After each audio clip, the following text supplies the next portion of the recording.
और वहीं उत्तर अटलांटिक में अमेरिका की कार्रवाई अब सिर्फ टैंकर की जब्ती नहीं बल्कि एक अंतर्राष्ट्रीय टकराव का खुला ऐलान बन चुकी है।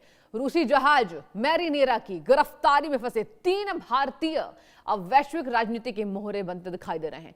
सवाल यह है दर्शकों, क्या पुतिन अब सीधे मैदान में उतरेंगे? क्या ट्रंप की आक्रामक नीति दुनिया को तीसरे विश्व युद्ध की ओर ढकेल रही है? और सबसे बड़ा सवाल है, क्या भारत के 3 नागरिकों की सुरक्षा अब महाशक्तियों की लड़ाई पर निर्भर है? यह बड़ा सवाल है। और वहीं आपको बता दें, उत्तर अंटार्कटिक की लहरों पर अब सिर्फ जहाज नहीं, सियासत टकरा रही है। अमेरिका ने रूसी टैंकर मैरिनेरा को जब्त कर दुनिया को सीधा और साफ संदेश दे दिया, लेकिन इस कार्रवाई में फंस गए हैं 3 निर्दोष भारतीय। हिमाचल के पालमघर का रक्षित चौहान मर्चेंट नेवी का 26 साल का अफसर। ध्यान से सुनिए, बहुत बड़ी जानकारी। पहला इंटरनेशनल असाइनमेंट और सीधे वैश्विक संकट के बीच कैद है। 7 जनवरी को आखिरी कॉल की थी उन्होंने, उसके बाद सन्नाटा। रक्षित के परिवार की आंखें अब दिल्ली की तरफ टिकी हुई हैं।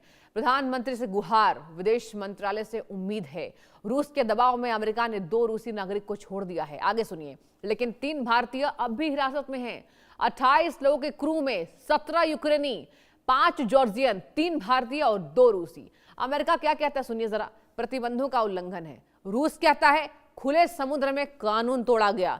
बीच में फंसे 3 भारतीय जिनका कोई कसूर है ही नहीं। अब सवाल है, क्या भारत के लिए पुतिन अमेरिका से टकराएंगे क्या? ये बड़ा सवाल आपको हम बता रहे हैं।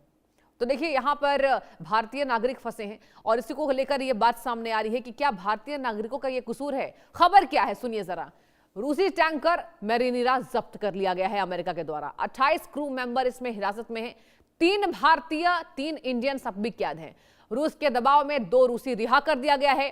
3 दिन में अमेरिका ने 5 टैंकर पकड़े हैं और बताया है प्रतिबंध उल्लंघन का आरोप अमेरिका ने रशिया पर लगाया है। और यही वजह है कि अब 3 मासूम भारतीय फंस गए हैं। देखने वाली बात होगी, ये गुहार लगाई जा रही है भारतीय परिवार के द्वारा। अब यहां पर भारत क्या एक्शन लेता है। और वहीं आपको बता दें कि 3 दिनों में अमेरिका 5 टैंकर जब्त कर चुका है। आज कैरेबियन सागर में ओलिना टैंकर पर एक्शन हुआ है। सुनते जाइए। यूएस गेराल्ड फोर्ट से लॉन्च हुआ था ये ऑपरेशन। हर कदम पर सैन्य ताकत का प्रदर्शन किया जा रहा है। ट्रंप का मैसेज साफ है, या तो हमारी शर्तें मानो या अंजाम भुगतो। वेनेजुएला पर प्रतिबंध, रूस पर दबाव, चीन पर नजर। ये सिर्फ तेल की लड़ाई नहीं दर्शकों, ये वर्चस्व की लड़ाई है। शैडो फ्लीट, डार्क मोड, झंडा बदलते जहाज अब युद्ध की नई रणनीति को संदेश दे रहा है। रूस खुलकर कह रहा है अमेरिका ने समुद्री कानून तोड़ा। पुतिन की चुप्पी भी अब दुनिया को डरा रही है। क्या रूस जवाबी कार्रवाई करेगा? क्या चीन भी इस खेल में उतरेगा? शुरुआत क्या यह है एक बड़े टकराव की? क्या दुनिया एक बार फिर से 2 ध्रुवों में बंट चुकी है? क्या तीसरे विश्व युद्ध की पटकथा लिखी जा चुकी है? ये 3 अहम सवाल उठते नजर आ रहे हैं। तो देखिए, यहां पर आपको बता दें, लगातार हम बता दें, अब आपको हम समझाएंगे कि WW3 की आहट क्या है। आखिर अब ट्रंप क्या करेंगे? ट्रंप की आक्रामक समुद्री नीति, रूस का आरोप है अंतर्राष्ट्रीय कानून का टूटा। वेनेजुएला, रूस, चीन एक धड़े में बटा हुआ है। अमेरिकी नेवी की खुली तैनाती है। शैडो फ्लीट पर ग्लोबल ऑपरेशन, महाशक्तियों में सीधे टकराव का खतरा है। आपको हम एक एक करके जानकारी दे रहे हैं।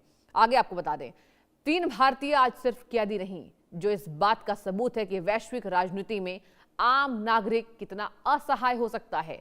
आज लड़ाई टैंकर की है, कुल सीमा की होगी कल। आज हिरासत में 3 भारतीय हैं, कल दुनिया दांव पर हो सकती है। अब निगाहें राष्ट्र राजधानी दिल्ली पर है। क्या भारत अपने नागरिकों के लिए दुनिया की 2 महाशक्तियों के बीच खड़ा होगा? क्या यह संकट इतिहास में एक नए खुद अध्याय की शुरुआत बन चुकी है? क्या युद्ध अध्याय की यह शुरुआत है? यह दूसरा बड़ा अहम सवाल है जब भारतीय नागरिकों के फंसने की बात सामने आ रही है। आपको बता दें, लगातार ये तनाव की स्थिति है। रूसी टैंकर को जब्त किया गया अमेरिका के द्वारा। अमेरिका ने कहा समुद्री कानून का उल्लंघन है। रशिया ने कहा कि यह संप्रभुता का उल्लंघन है। बीच में फंस गए 3 भारतीय नागरिक। और उसी पर आपको हम लगातार जानकारी दे रहे हैं कि क्या WW3 की यह आहट है। ट्रंप की आक्रामक समुद्री नीति आ गई है और इसी पर हम लगातार नजरें बनाए हुए हैं।